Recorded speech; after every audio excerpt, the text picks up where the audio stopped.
Madame, Monsieur, bonsoir et bienvenue à votre magazine Le Débat. Ils ont beau être présentés comme 100% naturels, la toté et la paix Cognan-Mousseau, deux stimulants agissant contre les troubles de l'érection, viennent de rejoindre la liste des médicaments interdits en Côte d'Ivoire.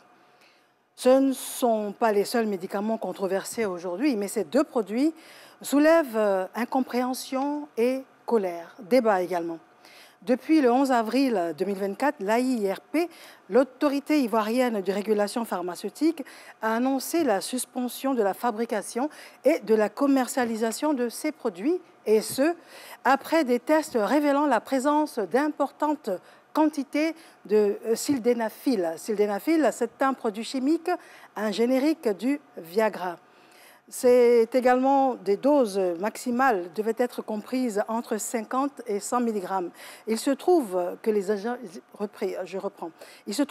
échantillons prélevés, alors ce sont des échantillons qui malheureusement dépassent de 5 à 10 fois la quantité réglementaire. Alors ce sont des propos qui ont été tenus par le sous-directeur de l'Inspection nationale et de la surveillance du marché au sein de l'autorité de régulation, l'AIRP. Il s'agit du docteur Jean-Marie Nguessan-Bosson. Alors, de nombreuses voix s'élèvent contre ce retrait pour les bienfaits, pour l'équilibre de la vie conjugale. Nous aborderons également les effets secondaires de ce traitement, le processus déployé qui a conduit donc au retrait de ce produit et les alternatives proposées. Merci d'être avec nous ce soir. Nous recevons sur notre plateau le professeur Ouroupou Mbombaye. Bonsoir à vous, professeur. Bonsoir. Alors, vous êtes diététicien, vous êtes nutritionniste, vous êtes sexologue clinicien. Exactement. Docteur Croa Eoulé, bonsoir docteur. Bonsoir madame. Vous êtes directeur coordonnateur du programme national de promotion de la médecine traditionnelle. Voilà, c'est ça. Merci. Monsieur Clément Kofi, bonsoir à vous. Bonsoir. Vous êtes porte-parole de l'Observatoire des journalistes professionnels pour la santé et l'environnement. Oui. Et puis, M. Valentin Zahui, bonsoir. Bonsoir, madame. Vous êtes sociologue. Tout à fait. Messieurs, merci d'être avec nous en plateau. Et pour une meilleure compréhension, nous avons choisi de revenir de manière individuelle sur vos différentes fonctions. Alors, un diététicien, nutritionniste, sexologue, enfin, clinicien, qu'est-ce que c'est exactement? Alors, le diététicien, c'est ce spécialiste de l'alimentation qui s'intéresse à l'action de manger tout en intégrant l'art culinaire, mais également les prescriptions diététiques pour amener l'être humain à être en harmonie avec son alimentation. Le nutritionniste, c'est également un spécialiste de la nutrition. Voilà, c'est important de comprendre, il y a une nuance entre nutrition et diététique. Et donc, la nutrition, c'est cette science-là qui s'intéresse de manière simple au devenir des aliments dans l'organisme. Alors, maintenant, le sexologue clinicien, c'est ce spécialiste de la sexologie qui étudie le caractère sexuel homme-femme, y compris la sexualité et les dysfonctions sexuelles, en cherchant à apporter des solutions d'ordre clinique, mais également psychologique. Très bien. Voilà. Alors, on ne peut pas mieux tomber, hein? Merci en tout cas d'être avec nous ce soir. Docteur Croa Eoulé. Oui. Alors, vous êtes directeur coordonnateur du programme national de promotion de la médecine traditionnelle. Oui. Alors, on doit bien comprendre que la médecine traditionnelle est intégrée en tant que telle au ministère de tutelle. Voilà. Le programme national de promotion de la médecine traditionnelle, ce département, c'est un institut technique du ministère de la Santé, de l'hygiène publique et de la couverture maladie universelle. Et nous sommes chargés de l'encadrement des praticiens de médecine traditionnelle, de leurs pratiques, de leurs produire également, et puis voilà. D'accord, merci à vous. Monsieur Clément Kofi, vous êtes porte-parole de l'Observatoire des journalistes professionnels pour la santé et l'environnement. Oui. Qu'est-ce que vous faites exactement? Qu'est-ce que nous faisons exactement? D'abord, nous sommes journalistes professionnels, comme cela est dit.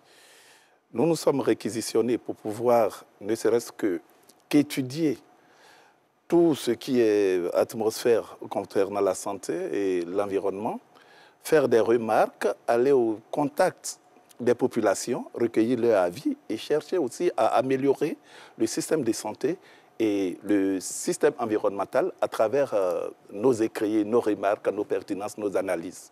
D'accord. Merci à vous. Monsieur Valentin Zavi, vous êtes sociologue. Vous allez nous rappeler la mission du sociologue? Sociologue, pour prendre une image, le sociologue est pour la société ce que le psychologue est pour l'individu. Le sociologue va s'intéresser aux faits et phénomènes sociaux, essayer de les comprendre, essayer de relever les dysfonctionnements, essayer également de comprendre les interactions entre les membres d'une société en tant que corps social, et aussi voilà, apporter des solutions pour que la société soit mieux régulée. Je vous remercie en tout cas, messieurs, d'être avec nous ce soir en plateau. Nous avons choisi un premier élément de reportage à vous proposer. Il s'agit donc de revenir sur cette circulaire, cette note de retrait des 2 produits aphrodisiaques naturels par l'AIRP, l'Autorité ivoirienne de régulation pharmaceutique. C'est un élément qui est signé Davis Soyo. Une circulaire de l'Autorité ivoirienne de régulation pharmaceutique AIRP défraie la chronique depuis le jeudi 11 avril 2024. Note d'information relative à la suspension de la fabrication et la commercialisation d'Atoté original 100% et la paix Konyomousso Yako. Des solutions buvables et vendues comme des aphrodisiaques naturels à base de plantes et produites par la médecine traditionnelle. Selon l'AIRP, ces substances contiennent du sildenafil, produit chimique médicamenteux utilisé dans la prise en charge des troubles de l'érection. La note indique également que la consommation de ces produits surdosés au sildenafil peut entraîner des maux de tête, des vertiges, des accidents vasculaires cérébraux AVC, des crises cardiaques, voire la mort subite. Malgré toutes ces informations, son retrait du marché divise les populations. J'ai une position très claire sur cette décision de l'AIRP. Alors, elle est partie d'un constat très simple que la consommation excessive de ces médicaments-là est devenue un véritable problème de santé publique. Ils ont constaté certainement beaucoup de cas d'insuffisance rénale, d'arrêt cardiaque. Ce que je sais sur l'Atoté, c'était un médicament fabriqué au nord de la Côte d'Ivoire pour traiter les cas d'hémorroïdes des camionneurs et des gros transporteurs. Maintenant, si ça débouche sur un aspect aphrodisiaque, cela n'engage que l'utilisateur. Il ne faudrait pas qu'on oublie que ce sont des produits en fait, qui ont vraiment réconcilié des couples. Ce sont des produits qui ont facilité en fait, de bonnes cohésions dans les différents foyers. Tout. L'Atoté, on connaît l'Atoté traditionnelle, l'Atoté qui a permis à nos parents de devenir ce qu'ils sont dans leur foyer, de se faire respecter par leurs femmes. Je suis d'accord avec le retrait de ces produits Atoté parce que bon, ça crée trop de dégâts. Puis ce sont des produits, bon, je ne sais pas si c'est testé, mais c'est pas bon pour la santé en tout cas. Non, je ne suis pas d'accord puisque ces 2 médicaments-là soignent beaucoup de maladies au fait. Puisque moi-même j'ai utilisé le médicament Atoté, mais j'ai pris pour une cause. Mais cette cause aussi a été réglée. Ça n'a aucun effet secondaire. Atoté ne soigne pas. Plein de jeunes prennent ça pour fatiguer les filles sur le lit, tout et tout. Alors que les populations sont partagées, l'AIRP poursuit l'évaluation d'autres produits dits naturels et présentés comme ayant des propriétés aphrodisiaques. Des voix s'élèvent également pour condamner cette décision de suspension d'Atoté original 100% naturel et la paix Konyomousso Yako, à l'image de l'Observatoire des journalistes professionnels pour la santé et l'environnement. Messieurs, les avis sont très partagés. Quelles sont vos réactions à chaud? Je commence par vous, professeur Ouroupou. Alors, lorsque on regarde cette vidéo, déjà, ce que je pourrais dire, c'est que c'est véritablement un réel problème. Parler de tout ce qui a trait à la sexualité, surtout chez l'homme, parlant de la virilité et autres, la sexualité crée un effet d'équilibre au sein de la famille, mais au-delà de cela, de la société. Et lorsqu'il y a un produit que les gens utilisent, arrivé à un certain niveau, l'État prend une décision, il y a ceux qui sont pour et il y a ceux qui sont contre. Et je pense que ce débat va permettre vraiment d'apporter plus d'ample d'éclaircissement afin d'aider chacun à faire des bons choix. Je vous remercie. Et vous, docteur? Oui, je crois que le débat est ouvert, c'est clair.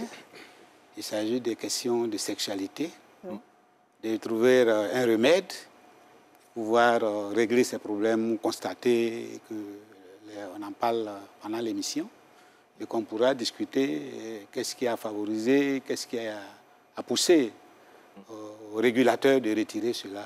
Nous allons beaucoup plus donner des détails. D'accord. Vous avez une réaction à chaud? Oui, je précise que nous, de l'Observatoire, nous ne sommes pas des spécialistes, hein, mais nous sommes toujours en contact, non seulement les spécialistes pour pouvoir tirer bénéfice de leurs connaissances, mais nous allons aussi vers les populations pour recueillir leur avis. Maintenant, vis-à-vis de la totalité, je pense que nous y reviendrons. Je pourrais dire que c'est des réactions mitigées. Chacun a sa conception. L'utilisateur sait ce qui a créé. Tout à l'heure, on a vu l'élément où la jeune fille se plaignait, disant que c'est pour fatiguer les filles au lit et tout. Elle aussi, elle sait. Bon, comment ça se fait? Donc, avec le débat, l'on pourra tirer, je dirais, de l'engrais pour pouvoir rassurer toutes les parties. Monsieur Zawi? Oh, pour peu qu'entendre l'oreille depuis quelques années, à Toté on entend, dans la cité, hein, je veux dire. Et en règle générale, ça nous renvoie à sa propriété aphrodisiaque. Mais ça pose la question de notre rapport à notre intimité dans nos sociétés. Dans des sociétés foncièrement patriarcales comme les nôtres, où la notion du mal dominant, mais vraiment au sens propre du terme, l'homme qui finalement est un super homme, qui doit tout faire, qui doit tout réussir, qui doit être à la limite irréprochable, mais ça arrive aussi au niveau de la chambre conjugale, pour ne pas dire dans l'intimité. Et donc, du coup, ça dispose certains hommes, parce que ce n'est pas tous les hommes, il faut être très prudent, à en faire, j'allais dire, une affaire personnelle, au point que, quand ils ont des problèmes, des troubles érectiles, quand ils ont quelques difficultés, ils vont aller chercher des substances qui pourraient donc, de leur point de vue, les aider. Alors après, la question, est-ce que ces substances sont toujours protégées, ne les exposent pas par rapport à leur santé? La question demeure. Et pour terminer, comme je disais, pendant des années, on a entendu parler de ce médicament-là, qui manifestement pouvait soigner plusieurs maladies. Qu'aujourd'hui, l'État décide, parce que c'est ça, hein, c'est l'État qui décide de sortir ce médicament de la circulation. J'espère que les raisons sont établies et que les populations, manifestement, qui sont divisées sur le sujet, seront convaincues de ce que c'était un problème de santé publique. Merci à vous. Docteur Croa, on dit à Toté. Oui. Il y a également la PEC Oignon-Moussou. Oh, oui. Alors, ce sont des produits différents qui ont la même mission. C'est cela? Oui. Et ce sont ces deux-là qui créent débat aujourd'hui. Donc, messieurs, déjà, on a le sentiment qu'il y a un mal-être et on aimerait bien savoir dans quelle proportion est-ce que les hommes s'intéressent à ce médicament et surtout à partir de quelle tranche d'âge, selon vous, professeur? Alors, lorsque on parle de dysfonction érectile, actuellement, nous constatons que déjà à partir de 25 ans en allant, très jeunes, les gens commencent à développer des dysfonctions érectiles. Alors que normalement, ça devrait peut-être, s'il devait avoir une dysfonction, c'est à partir peut-être de 50 ans en allant. Mais aujourd'hui, à cause de ce qu'on a une alimentation qui pose problème, notre style de vie également, il y a un problème de déséquilibre, et tout cela expose déjà très tôt à développer ce mal. Mais au-delà de ça, il y a aussi l'aspect de vouloir... on définit la sexualité aujourd'hui à vouloir quoi? C'est-à-dire qu'objet-résultat. Donc, c'est-à-dire que s'il doit avoir une sexualité, un rapport sexuel, il faudrait que je puisse toujours assurer. La sexualité est devenue comme... le rapport sexuel, c'est comme si c'est un lieu de ring, si vous me permettez le terme, un lieu de combat où il va falloir forcément que j'arrive. Sinon, on dira que je ne suis pas homme. Et donc, très tôt, déjà, à travers les nouvelles technologies que nous avons... D'accord, mais on va revenir sur les causes. Mais déjà, le constat. Oui. Déjà, il y a une grande proportion des hommes qui s'y intéressent. Par exemple, vous, en tant que sexologue clinicien, beaucoup de personnes viennent vers vous, des hommes, et vous dites déjà très jeunes. Exactement. pour ce problème-là? Pour ce problème-là, le problème, c'est qu'ils viennent vers nous. Parfois, lorsqu'ils sont déjà peut-être, ils ont essayé plusieurs choses et qu'ils n'arrivent plus, là, ils viennent. Aujourd'hui, quelqu'un peut être bien portant, mais voulant peut-être faire une expérience sexuelle, ou bien soit il a écouté ses amis dire quelque chose, donc pour lui, lorsqu'il doit avoir rapport sexuel, il faudrait que peut-être que ça puisse durer 30 minutes, 1 heure de temps. Là, il se dira que il est vraiment homme. Donc déjà, toutes ces informations voulant faire l'expérience sexuelle poussent les jeunes très tôt à s'adonner à ces produits. D'accord. Docteur Croix, oui. Et vous, la médecine traditionnelle, peut-être en opposition à la médecine moderne, très tôt, beaucoup d'hommes déjà se tournent vers cette médecine-là pour régler ce problème? Oui, il faut dire que 80% à 90% de la population utilise la médecine traditionnelle pour résoudre leurs problèmes de santé. Mais le cas que vous venez de signifier tout à l'heure est un très bon cas d'école qui nous interpelle à tous les niveaux de notre société. Il y a un problème fondamental en ce qui concerne la sexualité. Et la première médecine, lorsque vous regardez les statistiques, c'est la médecine traditionnelle qui est très sollicitée et nous devrons pouvoir trouver des solutions. Et cette question, comme je le disais, est un très bon cas d'école. Nous allons creuser tous les aspects qui ont conduit aux régulateurs de réagir face à cela. Très bien. Voilà ce que je peux dire. Alors, il est opportun de vous informer que nous ouvrons le QR code. Vous pourrez poser vos questions en direct à nos différentes personnes ressources sur ce plateau. Monsieur Clément Kofi, oui. Alors, vous, en tant qu'observatoire de journalistes professionnels pour la santé et l'environnement, vous avez reçu énormément de plaintes. Et vous avez même produit une communication où vous demandiez le retour de ce produit. On peut en savoir plus? Oui, comme on le dit, la presse est le 4e pouvoir. Mais j'ai toujours dit que la mission du pouvoir n'est pas de rendre la terre en paradis, mais d'éviter que certaines ne deviennent un enfer. Et c'est dans ce contexte que nous avons essayé de creuser la source. Nous avons vu que c'est à partir de 2013 qu'Atoté a été inventé par Diakariga Ouattara. Et chemin faisant, il a connu un certain succès, qui aujourd'hui, même s'il est remis en cause, c'est-à-dire 11 ans plus tard, mais dans la mentalité de beaucoup de personnes, je pourrais dire que cette solution est devenue réparatrice de certaines pannes. Mais au demeurant, nous avons essayé de faire des investigations un peu partout. Il y a certaines personnes qui nous ont dit que, bon, écoutez, c'est malvenu, cette histoire de supprimer tout, que ce soit la vente, la fabrication et tout. Pourquoi? Parce qu'elles nous ont dit que des expériences qu'elles ont faites personnellement les ont amenées à savoir que c'est un bon produit. Mais ce que nous disons, nous, observateurs, parce que nous avons organisé une conférence de presse vis-à-vis de ce sujet, nous disons que depuis 2013 jusqu'à aujourd'hui, 2024, est-ce que des tests ne pouvaient pas être faits pour freiner très tôt cette panacée en parenthèse qui aujourd'hui devient un sujet national? Nous sommes allés dans les kiosques de vente que nous connaissons très bien. On nous a dit, par exemple, beaucoup nous ont dit, à l'occasion de la CAN a été une bonne réussite, que même des visiteurs étrangers, ayant entendu parler de l'Atoté, sont venus en vider tous nos stocks. Et ça fait partie de la réussite de la CAN.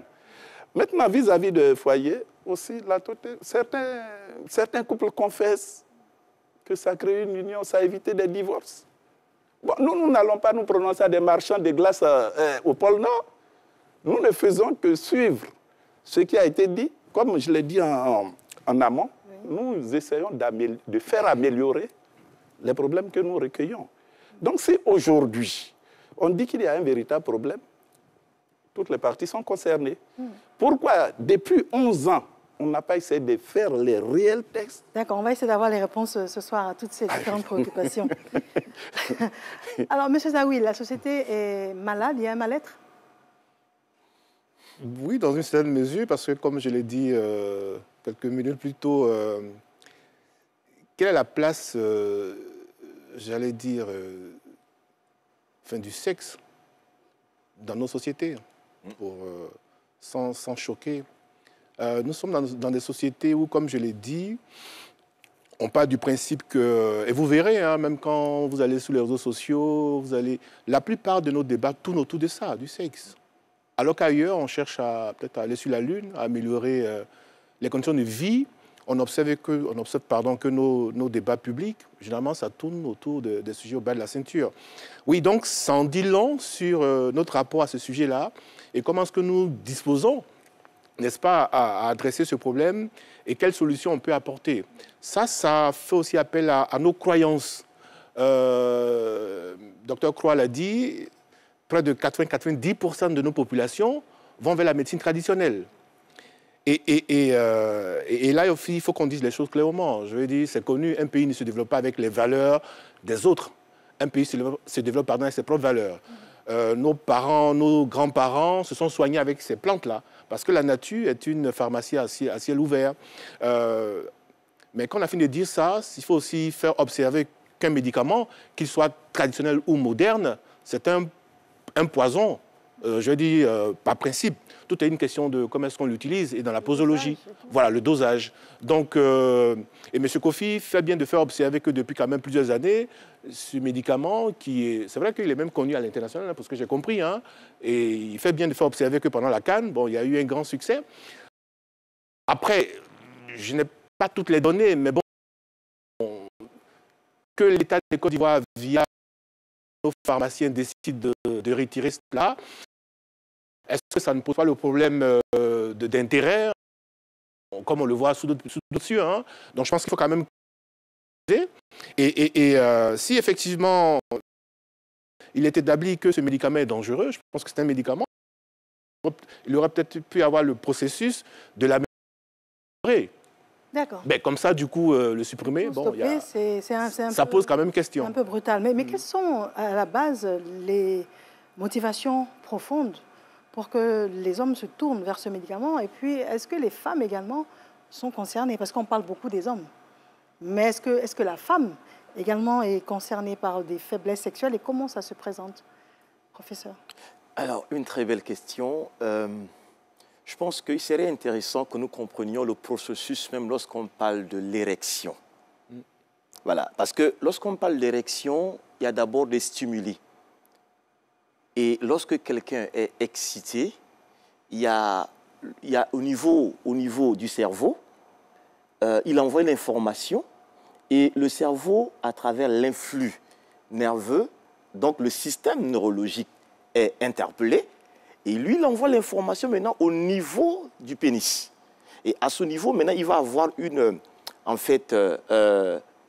sang, si vous me permettez le terme très simple pour que tout le monde comprenne. Tout à fait, oui. Voilà, donc en fait, il va avoir le gonflement au niveau du pénis et là, c'est les artères, les veines, le cœur qui est mis en avant pour permettre de pomper le sang. Donc, lorsque, au niveau psychologique, on est perturbé, au niveau également des nerfs, il y a un problème, aussi au niveau de son alimentation et sur le système cardiovasculaire, et même s'il y a des troubles des hormones, ben, cela va empêcher vraiment d'avoir de l'érection conséquente. Donc, du coup, il est important de se dire, est-ce que je demeure vraiment en bonne santé pour que nous puissions avoir de l'érection qu'il faut afin de satisfaire son partenaire. C'est pourquoi tout à l'heure, lorsqu'on parle de prendre assez des produits aphrodisiaques, mais est-ce que ces produits-là sont cardioprotecteurs? Est-ce que ces produits-là permettent véritablement, au-delà de l'aspect plaisir, est-ce que nous ne sommes pas de nous exposer également à d'autres problèmes à court et à long terme? C'est important, parce que lorsqu'on parle de la satisfaction sexuelle, ben aujourd'hui nous parlons d'une sexualité consciente. C'est de la sexualité qui prend en compte le cœur et le corps. Mais on résume la sexualité simplement à la pénétration. Et donc, lorsque quelqu'un aujourd'hui est soumis à des épisodes de stress, ben, ces stress-là vont inhiber tout le processus-là. Donc, beaucoup de gens ont de ces problèmes. Parfois, c'est des dysfonctions érectiles peut-être légères ou bien d'autres peut-être chroniques. Mais même si tu prends des produits aphrodisiaques et que tu ne demeures pas, par exemple, en paix, ah, mais le manque de paix va inhiber tout le processus. C'est pourquoi la prise en charge de ce problème doit être pluridisciplinaire où il y a la place du psychologue, il y a la place même également du cardiologue. Pourquoi pas? Parce que si quelqu'un souffre, par exemple, de l'hypertension artérielle et autres, ben, ça peut également créer comme complication un problème également érectile, ou bien une personne souffre du diabète. Lorsque ton taux de glycémie est très élevé, ça peut perturber à la longue comme complication des troubles érectiles. Donc, en fait, c'est de se dire que je dois demeurer en bonne santé, parce que lorsqu'il y a éjaculation, on peut dépenser autour de 200 à 300 kilocalories. Donc, lorsque tu as une hyperactivité sexuelle, tu n'as pas une bonne alimentation, tu ne t'hydrates pas, tu es soumis à des épisodes criards, il y a des dettes de sommeil qui accompagnent. Oh là là. Mais comment voudrais-tu avoir une sexualité active? D'accord. Alors, ce que vous avez dit, il y a des aspects importants que j'aimerais que nos autres invités puissent développer. On parle de stress, on peut également parler de manque d'estime de soi. De soi, voilà. Par exemple. Alors, qu'est-ce que cela vous inspire comme réaction? Oui, mais le professeur fait bien de mentionner les éléments parce que avoir des troubles érectiles, il y a plusieurs raisons, il y a plusieurs causes. Et effectivement, le stress, quand on est stressé, psychologiquement, on est préoccupé.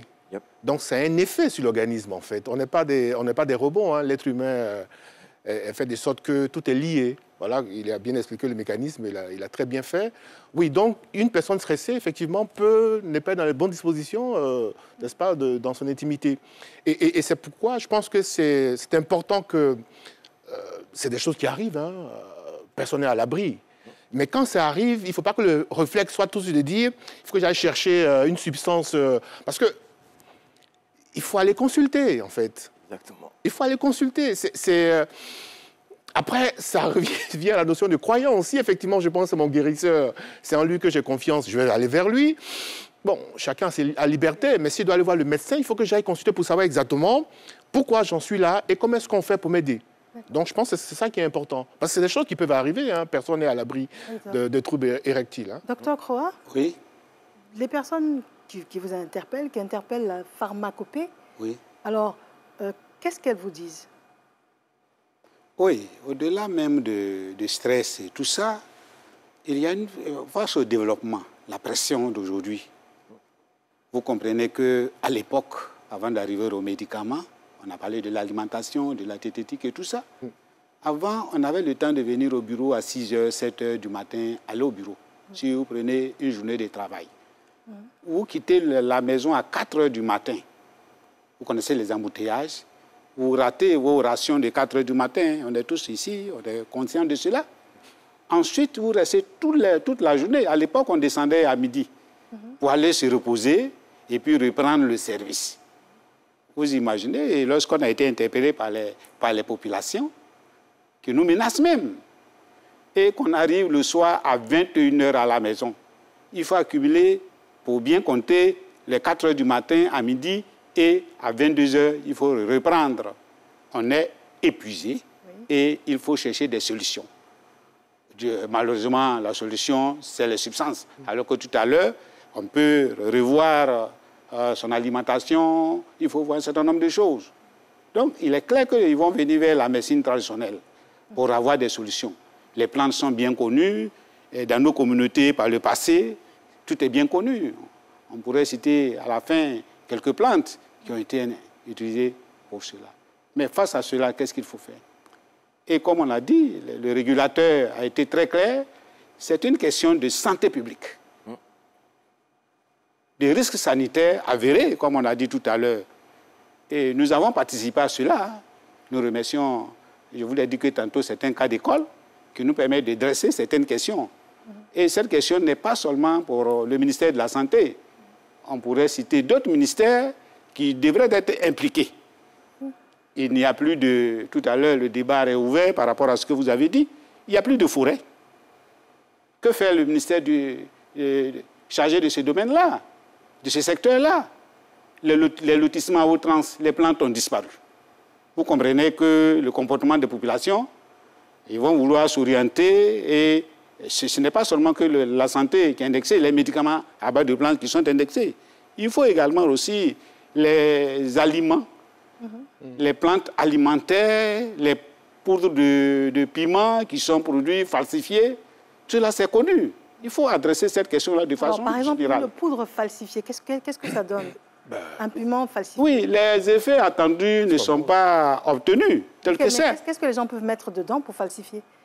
Mais vous avez, par exemple, le cas du médicament, c'est l'ajout d'autres produits chimiques, pharmaceutiques.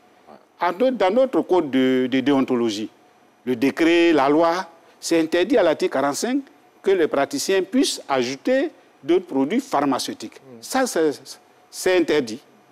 Vous comprenez? Ensuite, lorsque vous avez, on vous donne des piments, par exemple, vous qui allez au marché, madame, qu'on met les poudres de choses de cola, la cola qu'on ajoute, qu'on écrase pour augmenter les pâtes d'arachide. Ce sont ces questions-là, je vous ai dit que c'est un cas d'école que nous devrons creuser pour que cela doit redresser. Et le régulateur a été clair que compte tenu des risques sanitaires avérés, on a vu les effets indésirables, tout à l'heure on a cité, vous avez les priapismes, ça dit que la personne est en érection tout le temps, les cas d'accidents vasculaires ces derniers temps, par rapport à notre jeunesse, il y a lieu de s'interroger. L'éducation nationale, comme je vous l'ai dit, tous les ministères sont impliqués pour rééduquer notre population, notre jeunesse, qui très tôt déjà utilise les produits aphrodisiaques, qui est plus accessible, j'allais dire, au niveau de la médecine traditionnelle. Vous imaginez les tontines sexuelles. Au jour d'aujourd'hui, il y a une déviation. Au départ, quand on se mariait, quand on était nos parents, c'était pour avoir des enfants, et puis plus tard, la reproduction, plus tard, le plaisir sexuel revenait. Aujourd'hui, c'est l'inverse. C'est le plaisir sexuel qui intéresse notre jeunesse, nos populations, qui nous sommes, je vous l'ai dit, nous sommes menacés. On m'interpelle dans la rue par rapport à cette histoire, mais on est clair, nous ne pouvons pas céder, ni aujourd'hui, ni demain, tant que le produit restera incriminé par rapport aux ajouts d'autres produits pharmaceutiques. Et nous ne pouvons pas céder. Très bien. Il faut donc réorienter. Nos us et coutumes doivent être interrogés, les chefs de communauté doivent être interrogés pour que nous puissions rééduquer nos enfants qui viennent au bureau, qui me demandent 15 ans, 22 ans, par là. Monsieur le directeur, on a entendu parler de la médecine traditionnelle. Nous voulons un médicament, vous m'excusez du terme, 10 coups, 7 coups. Mais qu'est-ce que cela veut dire? C'est attendu que nous puissions nous retrouver dans notre population sont en émoi. Vous savez, la pression monte, mais nous devrons nous interroger. Le ministère de la Recherche devrait pouvoir proposer des solutions. Ce n'est pas seulement que la santé. Tout à l'heure, on va peut-être creuser pour que chacun soit situé, les responsabilités soient situées, pour trouver en urgence une solution, puisque vous êtes interpellés, les journalistes. Voilà. Justement, les journalistes ils sont interpellés par la population, notamment on vous interpelle pour dire qu'il faut le retour de ces produits-là. Alors qu'est-ce qu'on vous dit? Le foyer va être détruit, le monsieur perd toute son étoffe de chef de famille, c'est cela? Oui, il y a ces facteurs, mais je rejoins le professeur, il a dit quelque chose, la sexualité consciente. Comment voudriez-vous qu'une commune comme la commune j'habite à Bobo, où le taux d'illettrisme est très grand, celui-même, la plupart des habitants ne voient même pas plus loin que leur assiette vide, puisse parler de sexualité consciente. Le recours, on a, dans nos investigations, on a interrogé même des femmes parce que les vendeurs nous ont dit qu'il y a des femmes qui vont acheter pour leur conjoint. Je ne peux pas dire mari, fiancé ou autre. Mais nous sommes allés vers beaucoup de femmes. Certaines n'ont pas voulu parler, d'autres ont parlé.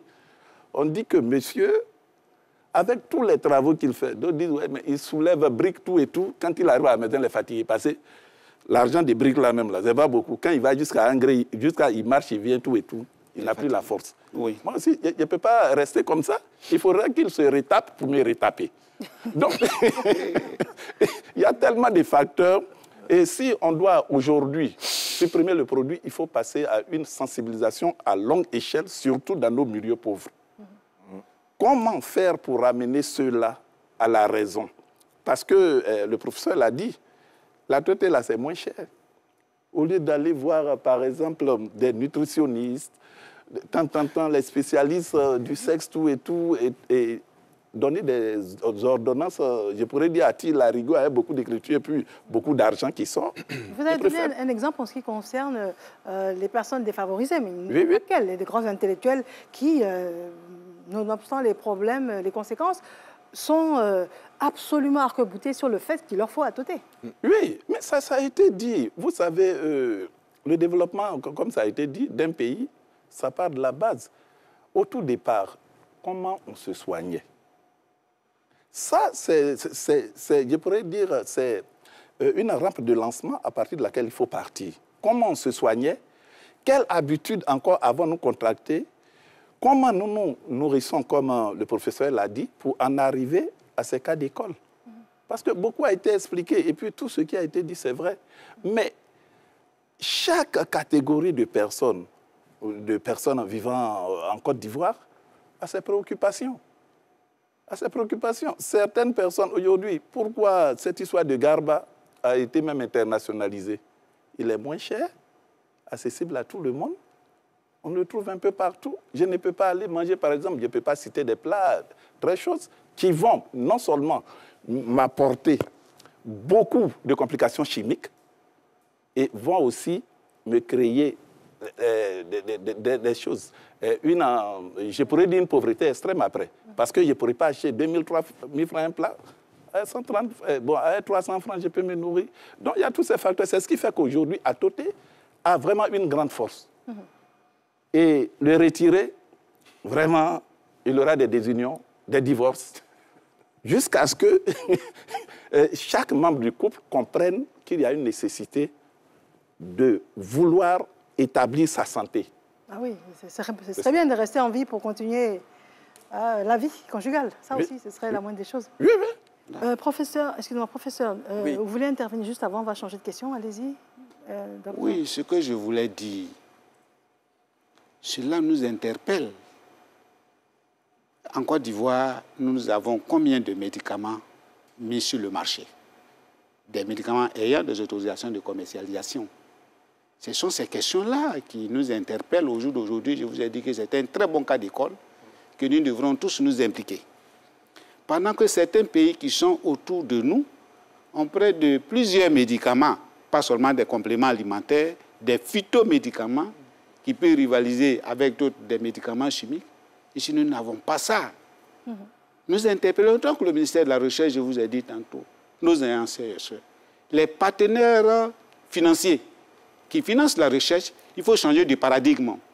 Le problème d'aujourd'hui des Ivoiriens, c'est dommage de le dire, mais n'est pas un problème d'alimentation ou, j'allais dire, contre la faim, le chômage. Vous voyez, face à ce problème-là qui vient d'arriver, du village de Wangolodougou, on interpelle le programme.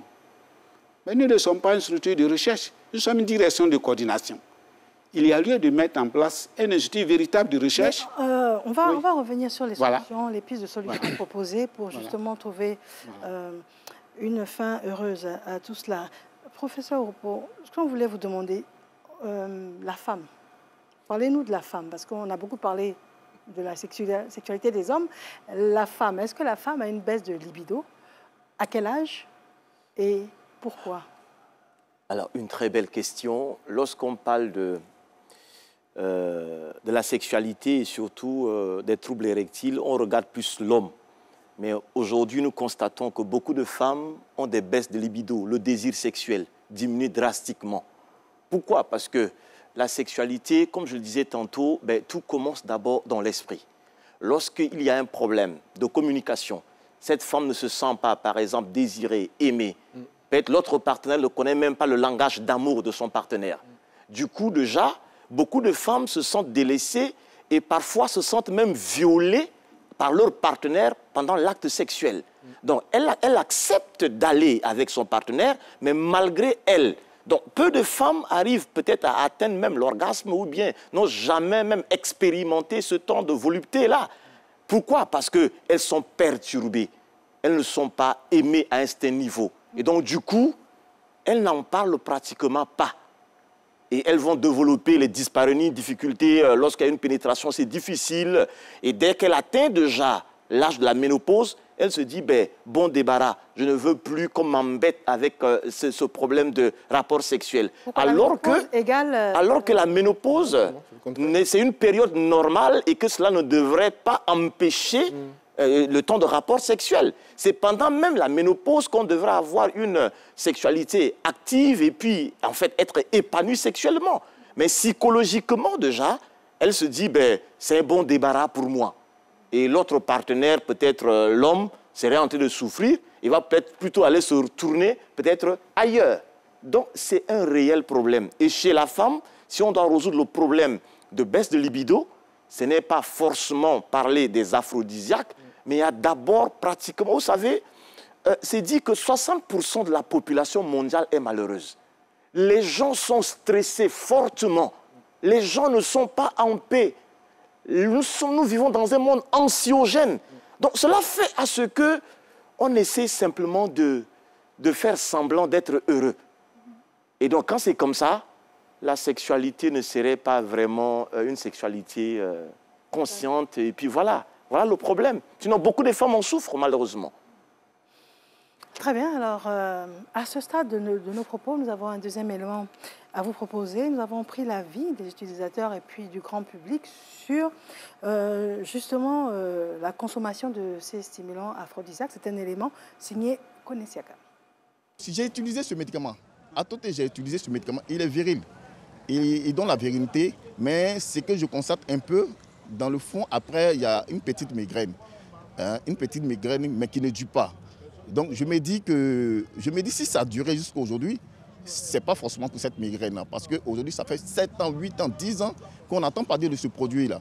Mais il faudrait que l'État nous montre la voie à suivre de manière légale pour que d'autres personnes qui n'ont rien à voir avec la sexualité, même dans la sexualité, qui vont entreprendre des produits bio qu'ils connaissent, qui peuvent avoir une autorisation pour pouvoir commercialiser.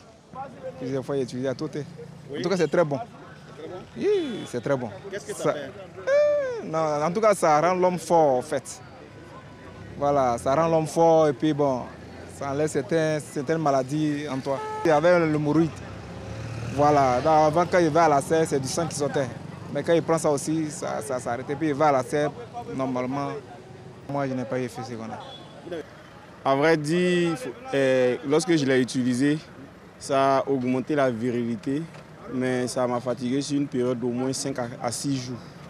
Comment ça me rendait il était beaucoup fatigué. Voilà, il était tout le temps fatigué au cours de la journée. Il ne pensait qu'à aller dormir. Après avoir consommé ce produit-là, il ne pensait qu'à aller dormir, me reposer. Parce que ça a vraiment fatigué l'organisme, ça m'a fatigué en tout cas. Il y a eu des gens qui ont utilisé, ce sont des amis même qui ont utilisé. Ils ont dit que c'était bon, mais moi, par contre, moi, je n'utilise pas ça. Mais les gens leur disent qu'il y a des effets secondaires. Mais bon, c'est pour cela qu'ils ont arrêté même. Parce qu'ils ont eu peur à cause des effets secondaires. Voilà qui est clair. Alors, tout à l'heure, M. Zawi, je vous entendais dire, mais on peut être fort tout seul. Alors, quelles sont vos réactions à chaud? Non. C'est vrai qu'on écoute nos compatriotes, on écoute un peu certaines personnes et finalement, j'ai le sentiment que beaucoup de nos concitoyens se sont convaincus de ce qu'ils ont obligatoirement besoin de substances pour être forts dans leur intimité. Je pense que c'est une méconnaissance, c'est une forme d'ignorance. Je pense que le professeur en a parlé. C'est d'abord avant tout une question d'hygiène de vie. Et puis, quand on parle d'un couple, un couple crée sa sexualité. C'est dans la communication. Parce qu'un couple n'est pas le même que le couple qui est à côté. Oui, on peut effectivement, par rapport aux différentes pressions qu'on a aujourd'hui, comme Dr. Kouran en a parlé, on peut avoir des moments de stress. Il peut y avoir plusieurs raisons. Même ce que nous mangeons, et il a raison de le dire, même aujourd'hui, vous allez sur nos marchés, la tomate, on va y mettre des produits qui ne sont pas dans la tomate parce qu'on veut monter la quantité. Nos parents mangeaient bio. 20 ans en arrière, pour ne pas dire 50 ans en arrière. Aujourd'hui, on n'est pas sûr de manger bio dans ce que nous mangeons. Donc, mais tout ça, c'est un effet sur notre organisme. Donc, il faut faire attention à ce qu'on consomme. Il faut éviter les excès. Parce qu'une fois qu'on fait attention à son hygiène de vie, on fait attention à soi-même, on pratique l'exercice physique, c'est conseillé. On est bien entendu en capacité d'avoir une intimité épanouie. Et l'autre erreur qu'on commet, il ne s'agit pas de faire des performances. Non. Un moment d'intimité, c'est un moment de partage. Yep. Et là, le rôle des femmes, en l'occurrence, est essentiel. Parce que, Bon, après, on ne parle pas des gens qui ont une vie sexuelle hybride comme ça, ou dans un couple, quand on est avec sa partenaire, on discute, on se parle. Parce que les troubles érectiles, ce n'est pas sur une longue durée. Ça peut exister pendant un moment parce qu'on est stressé, parce qu'on a une affection physique. Enfin, il y a plusieurs raisons. Donc, oui, c'est comment on fait pour en sortir. Et à ce moment-là, si effectivement on va voir un médecin, ou comme j'ai dit, parce que bon, je ne veux pas non plus, voilà, chacun est libre d'aller voir qui il veut, mais c'est une question de responsabilité. Ceux qui disent qu'ils vendent les médicaments traditionnels, il faut qu'ils soient capables d'assumer leur responsabilité parce qu'il s'agit de la santé des gens. Et c'est en cela que le programme national, au niveau du ministère, permet aussi d'encadrer, parce que comme l'a dit Dr Croix, il y a des pays où effectivement il y a des médicaments traditionnels qui permettent aux populations d'être en bonne santé. Donc je pense que ce qui est important, je termine avec cela, l'hygiène de vie est essentielle. On n'a pas forcément besoin de produits ou de substances aphrodisiaques pour avoir une vie sexuelle épanouie. Il faut connaître son corps, on peut se disposer, à partir de cet instant-là, avoir une vie sexuelle épanouie. Et il ne s'agit pas c'est parce qu'on est endurant pendant 1 heure ou 2 heures qu'on est... Non, ça n'a absolument rien à voir. Voilà, il ne s'agit pas de faire des performances, je termine. C'est vraiment un moment de partage et que chaque partenaire y trouve son compte. Voilà. D'accord. Docteur Croix, oui. Tout à l'heure vous disiez qu'il y a des jeunes qui viennent vous voir pour vous dire qu'ils veulent faire 10 coups, oui. Par exemple. Oui. Donc, est-ce à dire que aujourd'hui, la sexualité pourrait être associée à la performance? Est-ce à dire également que le fait d'avoir plusieurs partenaires demande à l'homme de pouvoir rester concentré, comme on dit, pour satisfaire plusieurs partenaires? Non. Pour des questions de sexualité, ça n'a rien à voir avec la polygamie. On peut avoir un partenaire et puis avoir une sexualité réussie. Avant d'arriver à là, parlons de communication. Quand vous allez dans les couples, partout, prenez l'exemple. Monsieur et madame est sur son portable en train de regarder autre chose. Communiquer avec qui? Non, ça n'existe pas. On ne peut que communiquer avec son appareil. Vous comprenez? Ensuite, les comportements, les orientations. Il faut dire que peut-être qu'on ne suit pas trop l'actualité. On a tendance, la jeunesse a tendance à chercher assez d'excitants pour être plus performant, pour se montrer. La tendance actuelle de la jeunesse. Je vous ai parlé tantôt des tortures sexuelles. Vous comprenez? Et puis au jour d'aujourd'hui, c'est dommage de le dire, le nombre de partenaires pour une femme ou bien pour un homme, ça se glorifie. Vous comprenez? On pose la question très souvent, quel est ton nombre? Nous, dans nos communautés, dans la tradition, ça ne se demande pas. Mais au jour d'aujourd'hui, on est confronté à ce constat-là. Quel est ton nombre? Dans des pays développés, je ne dirais pas de nom de pays, on a 12,5 amants avant le mariage, avant le premier mariage. Mais cela arrivait ici en Afrique, et en Côte d'Ivoire particulièrement, qu'on peut avoir un certain... Avant son premier mariage, on a connu 15 amants. Donc, vous comprenez, il y a une répercussion sur le corps qui va nécessiter plus tard l'utilisation. Madame, le plancher pelvien, vous m'excusez, ne tient plus. On a des soucis dans ce sens-là. Et la médecine traditionnelle est sollicitée à tout bout du champ pour dire j'ai ceci, j'ai cela. À un moment donné, vous verrez les rétrécissements.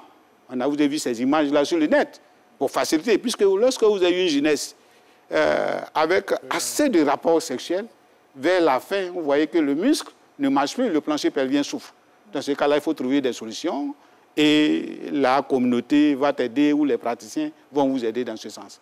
Mais pour arriver à là, madame, il faut, j'allais dire, on a dit tout à l'heure, c'est un problème global qui doit être traité de façon globale. Chaque secteur a sa part de responsabilité. Vous avez notre éducation de nos parents par rapport à la sexualité de la demoiselle, à la fillette, à la fille qui arrive, à l'homme aussi également, doit être mesuré. La médecine traditionnelle peut offrir des possibilités, mais cela mérite d'être encadré, vraiment encadré. Et nous, nos départements, vous comprenez que nous ne dormons pas.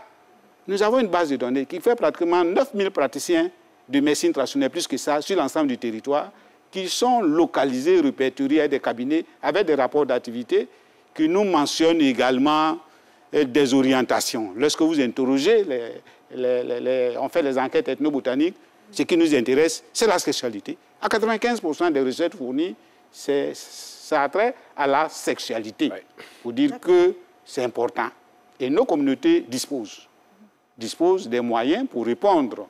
Le cas que vous avez cité tout à l'heure, mais il y a urgence. Nous avons convoqué une réunion d'urgence pour que les praticiens qui ont des recettes cachées puissent nous l'envoyer. Comme le cas de le Covid-19 est arrivé, il y a eu l'appel national lancé par le gouvernement et nous avons répondu. Malheureusement, nous n'avons pas eu de financement pour produire les médicaments. Mais cette fois-ci, nous allons demander, face à l'urgence, parce que, madame, je ne peux pas, je mets ma vie en péril tous les matins venant d'être lynché sur la route par rapport à ces soucis de sexualité-là. Vous me comprenez, vous m'excusez, on me voit, monsieur le directeur, ton mot dia. Même ma page Facebook et tout ça, je reçois des menaces. C'est dommage. Mais nous sommes restés fermes, puisque nous avons fait de façon collégiale.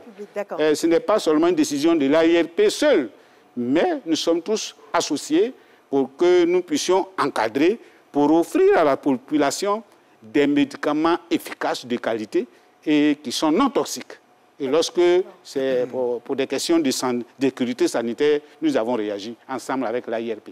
Monsieur Clément Kofi, à ce stade de nos échanges, est-ce que vous êtes tout aussi rigide sur le retour immédiat de ces stimulants aphrodisiaques? Bon, c'est à géométrie variable, votre question.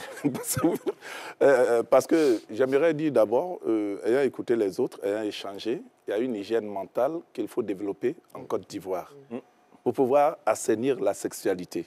Parce que quand on parle des 10 coups, ça devient une compétition. Et la compétition n'est plus la satisfaction. On se retrouve dans une position où, à beauté de la femme, Goliath, à réaction David, ma performance. Mais tout ça, c'est vrai.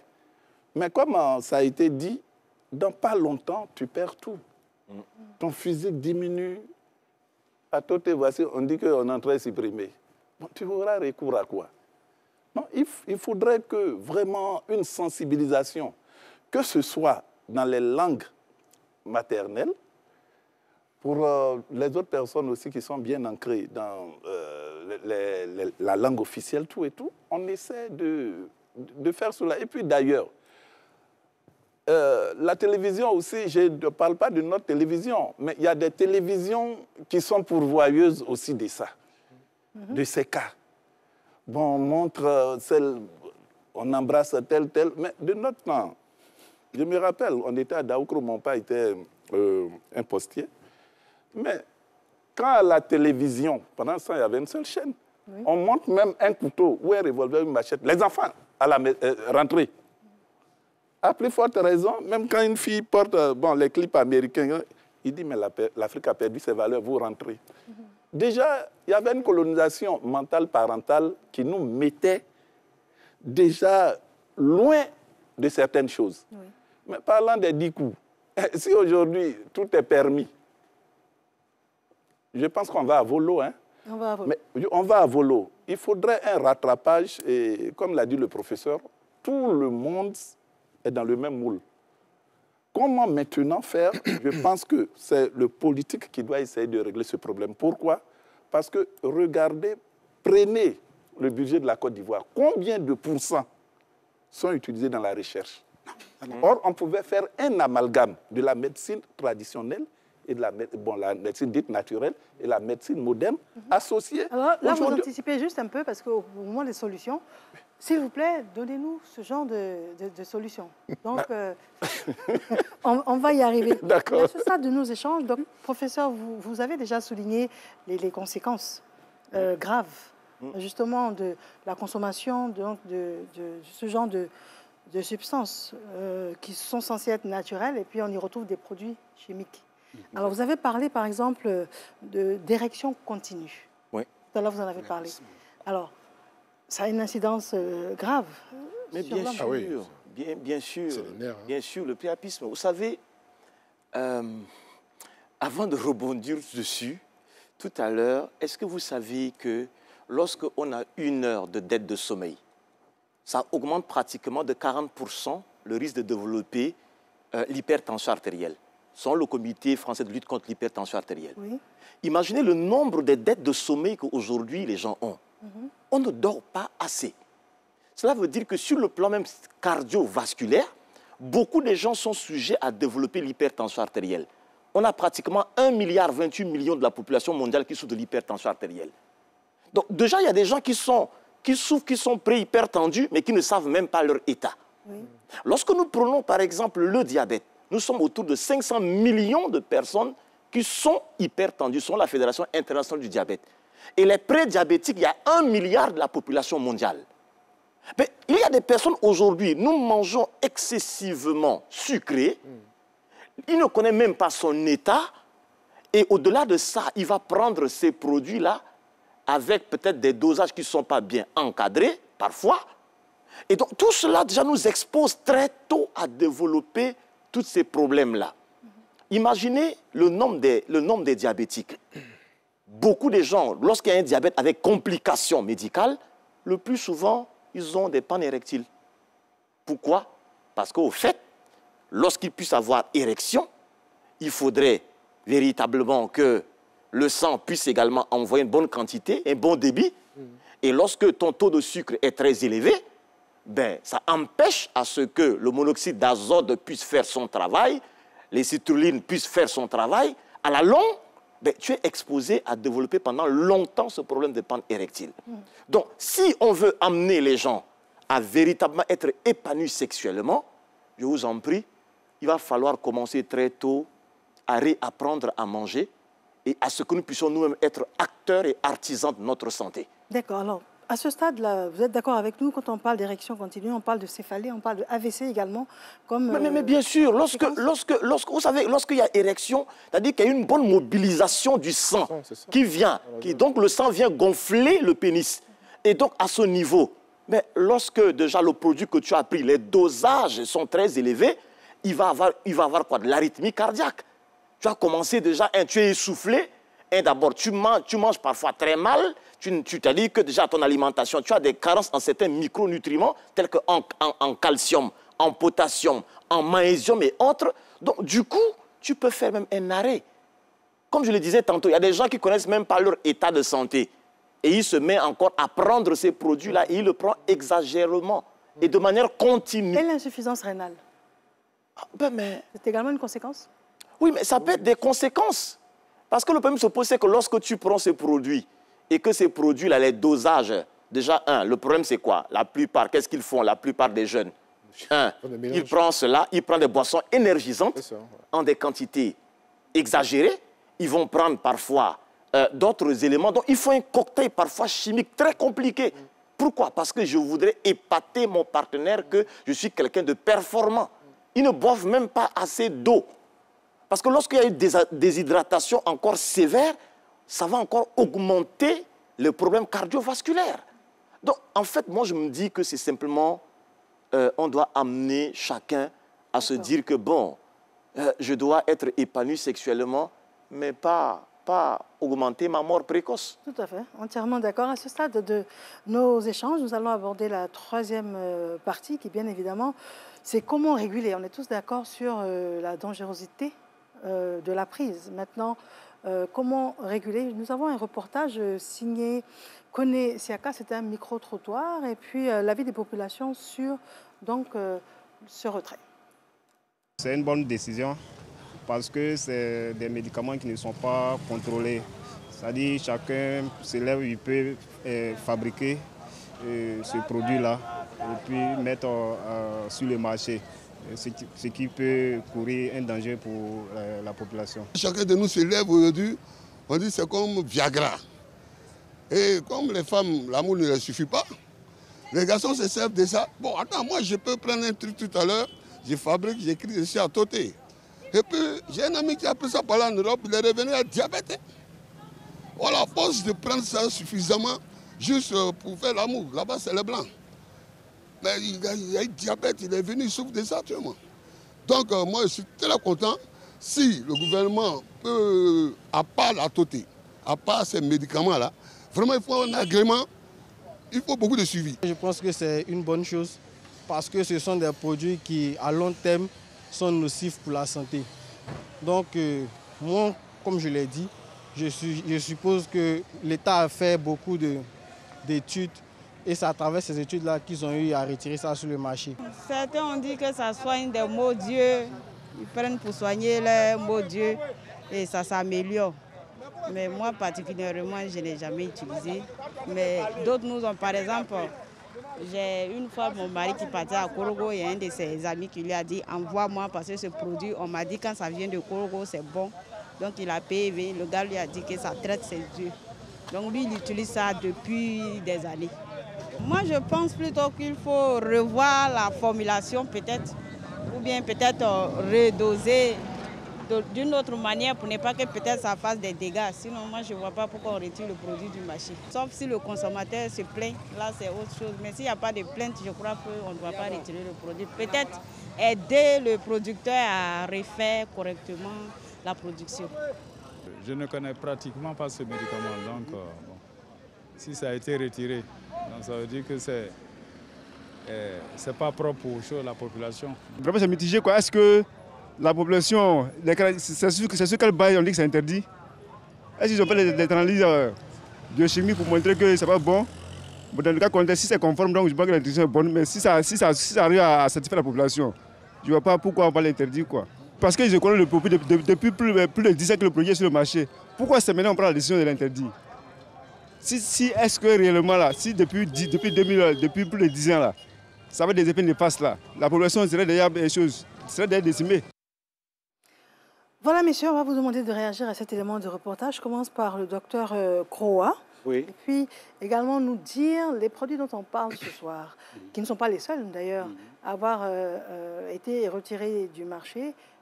Pourquoi on en parle? Et en tant que directeur coordonnateur du programme national de promotion de la médecine traditionnelle, qu'est-ce qu'ils contiennent de dangereux pour la santé? Je n'ai pas bien saisi la question. Qu'est-ce que ces produits contiennent de dangereux pour la santé, au point d'être retirés? J'ai dit encore, je répète, que c'est un cas d'école, puisque nous avons en charge la promotion des bonnes pratiques de promotion de la médecine traditionnelle. Notre département est chargé de l'encadrement des praticiens de médecine traditionnelle, de leurs pratiques et des produits proposés à la population.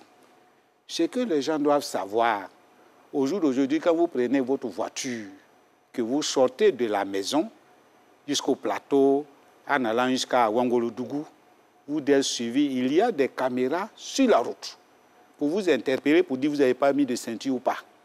Les médicaments traditionnels également sont tracés, sont surveillés. C'est-à-dire que beaucoup ne savent pas, la raison pour laquelle ils se plaignent. Mais lorsque vous mettez un médicament que vous envoyez, pour expliquer assez simplement, au laboratoire, l'appareil est capable de vous donner la composition des plantes utilisées pour mélanger, pour faire votre recette. Il y a des appareils pour ça. Si vous avez mis des produits chimiques, pharmaceutiques, l'appareil vous détecte cela. Donc, les contrefaçons, les mélanges et les ajouts, tout cela, ils doivent savoir cela avant de proposer cela à la population. À l'époque, on ne savait pas, ou on n'a aucune information, les gens pouvaient vous envoyer quelque chose au jour d'aujourd'hui. Mais au jour d'aujourd'hui, c'est terminé. Il faut avoir cela à l'esprit. Le programme, donc, les surveille.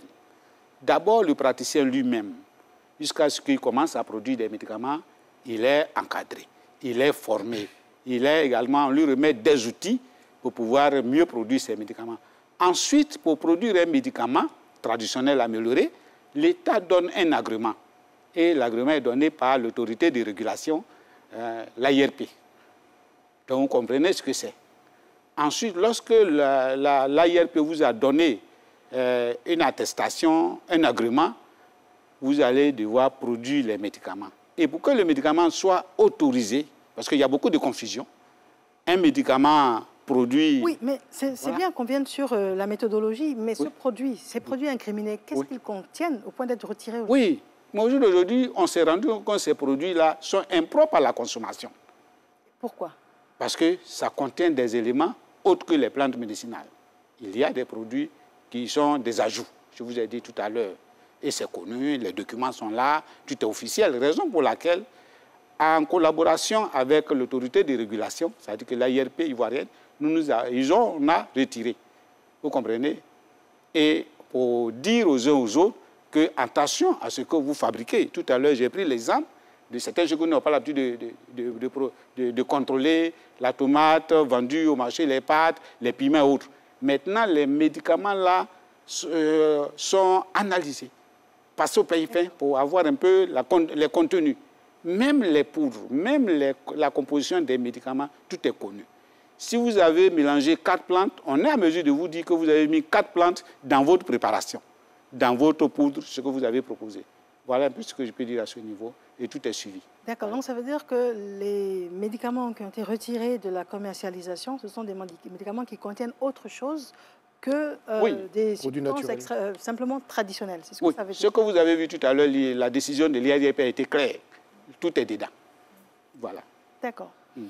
Très bien, il nous reste moins de 10 minutes d'émission. Nous avons un dernier élément à vous proposer, puis ça va être justement les grandes solutions que vous proposez, les pistes de solutions que vous proposez également. Là, nous allons revenir sur ce document de régulation de l'AIRP qui nous explique donc le processus de retrait des différents produits. C'est un élément signé Konisiaka.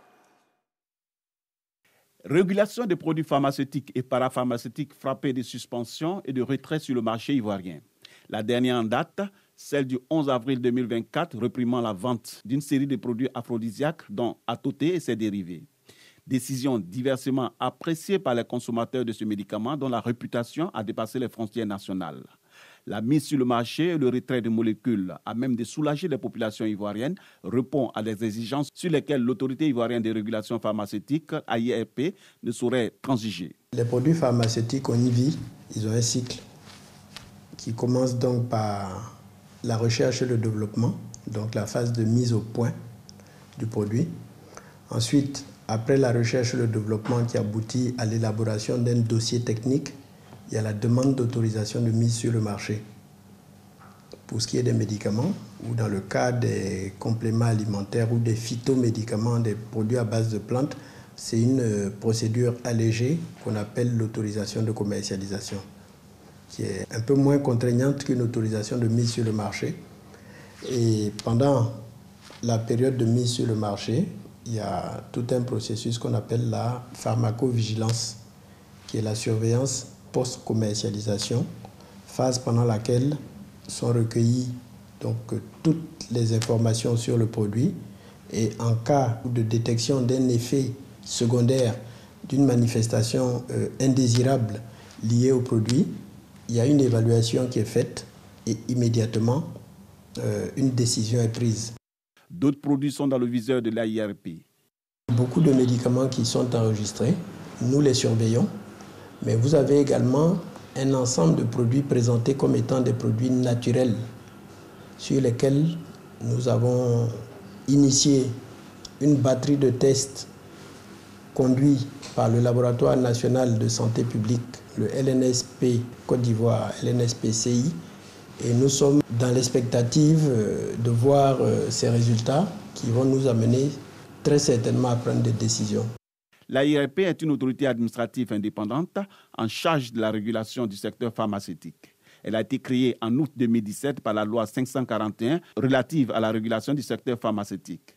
Elle a, entre autres missions, d'assurer la qualité, la sécurité et l'efficacité des médicaments et autres produits pharmaceutiques, de veiller au respect des lois et règlements relevant de sa compétence et de contrôler le secteur pharmaceutique. L'AIRP autorise la mise sur le marché, l'importation et l'exportation des produits pharmaceutiques, surveille de près le marché et lutte contre les produits médicaux de qualité inférieure et falsifiés. Voilà, de retour en studio, nous allons également poser pêle-mêle les questions et puis je vous demanderai de prendre note. On va faire un dernier tour de table et puis demander vos différentes conclusions. Monsieur Koné Fousseni, il nous dit pourquoi attendre 11 ans pour suspendre Atoté. Monsieur Joey, il nous dit la question s'adresse aux sexologues. Que faut-il faire pour éviter les dysfonctionnements si on a déjà utilisé ce produit? Ensuite, est-ce que la médecine conventionnelle peut régler le problème de l'impuissance sexuelle. Et puis, pourquoi ne pas moderniser la tauté et vendre en pharmacie? Messieurs, voici les différentes questions. Donc, notre public a bien compris qu'il est important, il est opportun de trouver des solutions. Alors, on commence par vous. Alors, déjà, comme piste de solution, je dirais tantôt, c'est de commencer très tôt à faire ce que j'appellerais l'éducation à la sexualité. Il faut qu'on en parle. Aujourd'hui, l'acte sexuel, les gens apprennent ça dans la rue. Vous savez que dans notre culture africaine, c'est difficile de voir un père parler avec son fils ou bien une maman parler avec sa fille concernant la sexualité. Donc, du coup, on se lance, on apprend ça dans la rue. Et parfois, on n'a pas des bons coachs pour nous aider. Et ça nous expose à plusieurs problèmes. Donc, il y a déjà une responsabilité au sein de la famille. Il est important d'en parler. Et au-delà de ça, même, je pourrais dire que parfois, à un certain niveau, au niveau éducatif, il faudrait qu'on regarde comment organiser des débats autour de ça pour amener la jeunesse à comprendre que la sexualité ne se résume pas simplement qu'à la performance sexuelle. C'est important. Deuxième aspect, il faudrait aussi qu'on intègre l'aspect aussi je vais insister dessus, notre alimentation. Vous savez, pour que tout le processus des différents organes fonctionne, il faudrait que nous mangeons de manière équilibrée.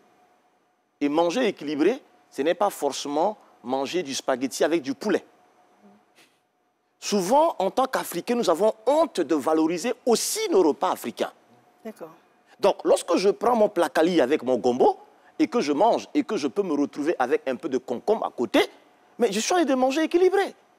Le plus souvent, nous délaissons nos mets africains au détriment d'autres mets qui nous exposent encore, qui augmentent ce que j'appellerais un syndrome inflammatoire. D'accord, donc vous avez déjà parlé de deux aspects. Donc, deux aspects. La vie familiale, l'alimentation. L'alimentation. Troisième aspect, c'est aussi apprendre à demeurer aussi en paix. Ça, c'est important. La gestion du stress, c'est important. Donc, l'équilibre, une santé mentale, elle est importante. D'accord, on va devoir conclure. Maintenant, mon dernier mot, c'est quoi? C'est que apprenons à avoir ce qu'on appelle une sexualité consciente, qui nous amène à préserver aussi notre santé. Ça ne se résume pas qu'à la performance sexuelle. Soyons nous-mêmes artisans et acteurs de notre santé. Je remercie. Docteur Croa, quels sont vos derniers propos et conseils? Oui, je dirais que face à ce désarroi populaire-là, il va falloir proposer des solutions. C'est ce que les gens attendent de nous. Tout à fait, oui. Il n'y a pas de solution miracle. On a convoqué une réunion d'urgence pour rassembler tous les praticiens. Nous sommes réunis la semaine passée pour nous proposer des médicaments alternatifs qui sont sans danger. Il faut dire, pour des questions de sécurité sanitaire, on a demandé que ce soit des médicaments vraiment traditionnels, sans ajout. Cela est possible. D'ici quelques temps, vous verrez de nouveaux médicaments. Je vais vous donner un exemple. Vous connaissez Batana. C'est une plante bien connue dans nos communautés. Mélangée, quelquefois, ils préparent des boissons, bissap, nyamankou, avec Batana. Ça dit cabri de totem, qui est un antipaludique, mais utilisé pour des questions pour résoudre ces troubles érectiques que nous avons. Ça, c'est sûr que nous allons pouvoir y arriver lorsque nous allons pouvoir. Deuxième solution que nous devrons proposer, je vous ai dit que c'est un très bon cas d'école, je répète, tous ceux qui interviennent, le ministère de la Culture est indexé. Le ministère de l'Enseignement supérieur, vous avez vu dans le cas de Covid-19, nous n'avons rien. Cela démontre que face à ce désarroi populaire, en ce qui concerne la sexualité, tout le monde attend quelque chose. Tous les secteurs, les partenaires financiers qui ont financé, il faut changer de paradigme. Il faut adresser des questions qui intéressent la population. Une recherche qui intéresse la population à impact. Et cela, c'est les produits de bien-être, les produits de sexualité, tant attendus. Et la recherche, les chercheurs, les enseignants-chercheurs, les responsables des institutions de recherche doivent se concerter pour nous trouver une solution. Troisième point, nous avons 30 hectares pour construire un institut de recherche. l'État de Côte d'Ivoire a mis à nos dispositions un terrain situé à Gou. Ça peut près une soixantaine de kilomètres d'Abidjan. Nous avons un institut, nous avons la maquette. Monsieur notre ministre de la Santé a pris à bras le problème. Nous devrons tous, avec le ministère de l'économie, nous devrons nous impliquer, doivent s'impliquer pour que nous ayons notre institut, comme certains pays de la sous-région, Mali, Burkina et autres, et nous, et la Côte d'Ivoire. Voilà ce que je voulais dire. Nous sommes tous, voilà, face à nos souffrances populaires, nous devrons trouver une solution d'urgence. Voilà ce que je Monsieur Clément Kofi? Oui, l'Observatoire dit quoi? maintient la Toté, le Konyomousso, la paix, mais à travers sa modernisation. Bon, le chef de l'État aussi a fait de la santé l'un de ses éléments clés, des éléments clés de, je pourrais dire, son programme. Il faudrait qu'il pense aussi à augmenter la recherche, c'est-à-dire le taux financier pour la recherche. Aussi, il faut mener des sensibilisations au retour de nos valeurs d'antan, sans oublier qu'à travers l'alphabétisation aujourd'hui des femmes qui sont laissées sur le carreau, on peut passer à une sensibilisation, ce qui serait très bénéfique pour nous tous. D'accord. Je vous remercie. Monsieur Zawi? Non, je pense que le professeur a évoqué le point que je voulais peut-être relever aussi. Je pense que tout est dans l'éducation sexuelle. Aujourd'hui, malheureusement, on voit nos jeunes, les enfants même déjà à 7-8 ans, qui s'éduquent à regarder des films pornographiques et donc du coup, qui ont de mauvais repères. Ils oublient que ça, c'est du cinéma, c'est une mise en scène et que ce n'est pas la réalité. Donc, avec ces repères-là, ils sont déjà très mal partis. C'est vrai que 40 ans en arrière, 50 ans, nos parents n'étaient pas forcément disposés à parler sexe avec leurs enfants au nom de nos valeurs. Mais aujourd'hui, nous sommes en 2024. On peut effectivement parler avec son enfant en trouvant les mots justes. Parce que si on ne le fait pas, c'est dehors qu'il apprend. Et de la mauvaise façon, comme l'a dit le professeur. Donc, il y a vraiment un grand besoin de prendre l'éducation sexuelle de nos enfants en charge. Parce que quand ce n'est pas fait, malheureusement, c'est la société qui en pâtit. Nous sommes dans une société où, malheureusement, et M. Kofi l'a dit, les programmes télé, pour la plupart, voilà, c'est la société vraiment débridée. Et donc, tout ça, ça fait que, malheureusement, le sexe qui était sacré dans nos sociétés traditionnelles aujourd'hui est sur la place publique. Donc, il y a vraiment de grosses préoccupations. Je pense que c'est une approche holistique. Je pense qu'il y a plusieurs paramètres qu'il faut considérer pour arriver à remettre nos sociétés sur le bon chemin. Parce que c'est vrai que le sexe est important pour notre équilibre psycho-émotionnel, mais il y a peut-être d'autres choses aussi dans la société pour qu'on aille de l'avant. Voilà. Messieurs, je vous remercie. Nous sommes au terme de notre émission. Vous voulez dire... Je voulais vous remercier, de façon, voilà, la pharmacopée. Je sais pas la pharmacopée, oui, bien sûr. Voilà. Tu peux me le déplacer? Je ne sais pas si vous êtes... le micro, il est dans votre poche? Oui. D'accord. Voilà. C'est une pharmacopée. Oui. De la première édition de la pharmacopée ivoirienne. D'accord. Voilà, 52 monographies. Vous verrez des plantes aphrodisiaques aussi. Vous verrez qu'il y en a, voilà, qui stimulent également. Et puis, vous avez une copie de la loi. Voilà. Et puis, voilà ce que je voulais vous donner.